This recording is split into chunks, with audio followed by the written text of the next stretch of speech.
Universal's Islands of Adventure is one of the two, soon to be three, Universal theme parks in Orlando, along with another water park at the resort as well. It's easily one of my favorite parks I've ever been to and has great theming along with great roller coasters as well. I had the pleasure of visiting this park for the first time in October of 2021 and loved all three of my days there as well as Universal Studios Florida. This review will focus on Islands of Adventure specifically, but both parks are very easy to do in the same day with tickets for both parks and easy to travel between the two, whether it be walking or taking the Hogwarts Express. The park only features 5 roller coasters, one of which is very difficult to get on if you are an adult, but the park has many more rides and attractions that contribute to making this one of the best parks in the country. The park does get pretty crowded, especially during peak times of the year such as the summer or during Halloween Horror Nights, but the single rider lines at both parks really help cutting down the wait times if you are willing to have your party split up. There is also an option to buy the Express Pass, which includes basically all the rides in both parks, but not the newest attractions such as Velocicoaster or Hagrid's. These are fairly expensive, so I didn't get it during my recent visit, but there is a really good deal if you stay at one of Universal's luxury resorts. You get Express Passes included for every day you're staying at the resort. The park has obviously some pretty high ticket prices, but I honestly think they're worth it, especially compared to Disney. You should do at least 2 days, probably even 3, to make sure you get on every ride you want to at both parks, and it's really easy to switch between parks, so I'd recommend doing the 2-part ticket instead of visiting one on each day. The park leaves a pretty good first impression with the entrance, and while there are no actual rides in this section, it's still a pretty solid entrance gate for a theme park. This section is called Port of Entry, and has a really good soundtrack playing on loop throughout the area. You then have the choice of going left towards Marvel Superhero Island, or right towards Seuss Landing as you travel in a circle around the main lagoon in the center of the park.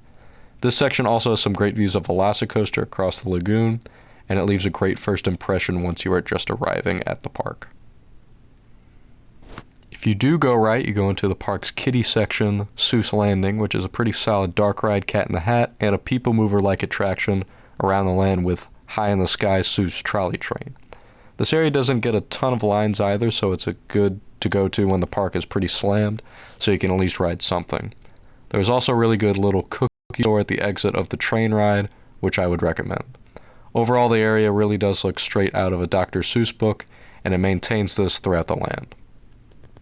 You then come to the Lost Continent section, which is only one attraction, Poseidon's Fury. This attraction is a walkthrough experience with some great theming and show elements, and unfortunately was still under refurbishment when I went, but it looks like a very cool attraction that you should definitely do if it's open during your visit. This area also has probably the best restaurant in the entire resort, Mythos, which has some unique dining options and looks like a great sit-down option at the park. This area is mostly known for people walking through it to get to Hagrid's in the morning, and that definitely is very true. Speaking of Hagrid's, you can find that ride in one of the 2 Harry Potter sections in the resort, this one being Hogsmeade. This land is Hagrid's, a fantastic family coaster that gets the biggest lines in the park, and it's probably not a bad idea to hit up this ride after rope drop. The ride also has a single rider line that can cut down the wait time significantly. This land also features an extremely unique dark ride inside of Hogwarts Castle, Forbidden Journey, which I highly recommend and is probably my favorite dark ride at any park I've been to. This land also features the Hogwarts Express, which can give you transportation to the other park, Universal Studios Florida. This land is easily the most popular in the park, as you can see, which means all the rides and attractions here get some pretty good wait times, even the park's kiddie coaster, Flight of the Hippogriff. You can also get all your Harry Potter merchandise here, of course, but I would honestly recommend buying these things in the main store at the front of the park, or even the gift shop at your Universal Resort, as these shops can get pretty crowded and many of these resort gift shops feature the same merchandise that people want. You can then cross the bridge into Jurassic Park, which is where you can find, of course, Velocicoaster, as well as a very well-themed water ride, Jurassic Park River Adventure. From this path, you can either continue straight towards River Adventure, or go down back towards the lagoon to reach Velocicoaster's main plaza and the Discovery Center. I absolutely love the vibes from this area, and you get fantastic views of Velocicoaster from pretty much everywhere. You can then go through the Discovery Center, which is where you can find lockers for Velocicoaster, as well as merchandise for the attraction.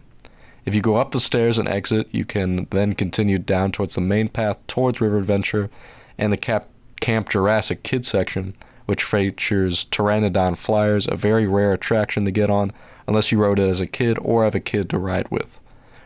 Pretty close by to River Adventure's splashdown is Thunder Falls Terrace, which is a quick service restaurant with some pretty solid rotisserie chicken, which I definitely recommend if you're looking for a meal during your visit.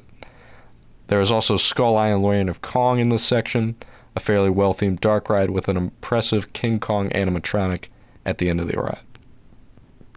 As you start making your way back towards the front of the park, you then enter Toon Lagoon section of the park, which features the park's other two water attractions.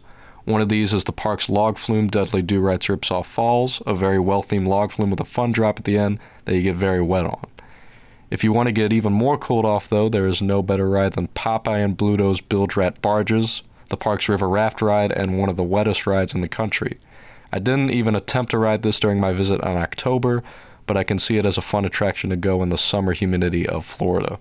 The section is fairly well themed, but I can see the section maybe getting a facelift in the near future, or even be rethemed to say something else, based on most of these characters are not very well known today, especially to younger audiences. The final area of Islands of Adventure is one of my favorites, Marvel Superhero Island, which features Hulk, the park's B&M launch sit-down coaster, as well as Spider-Man, one of the best dark rides at the resort. The section also features the park's drop tower, Doctor Doom's Fearfall, and a teacup-style attraction near Hulk. This section is themed more towards the comic book aspect of these characters, and not the more recent movies released by Disney, as this area opened with the park in 1999. Spider-Man or Hulk are must-do attractions in this area, and aren't too bad of a wait, at least if you opt to use the single rider line. Overall, Universal's Islands of Adventure is a stacked park, not only with amazing roller coasters such as Velocicoaster, but also world-class dark rides such as Spider-Man and Forbidden Journey, and great water rides too. It does really seem like this park has gotten all the great additions compared to Universal Studios Florida, although Bourne's Centacular is an amazing show at the other park. This park also has great theming throughout each of the lands and great food as well. The operations are almost perfect with little downtime for the park's major rides, and the lines move extremely quickly most of the time, in my experience. I can't recommend this park enough, and it's honestly a much more attractive park, at least for me, to return to once again compared to Disney. So I would say to also consider visiting Universal if you are coming to Florida in the near future, even without a visit to Disney also planned. And that's a wrap for this review of Universal's Islands of Adventure in Orlando, Florida. Be sure to check out my other Universal coaster reviews as well as my ranking of all the coasters in both parks, and subscribe for more theme park content.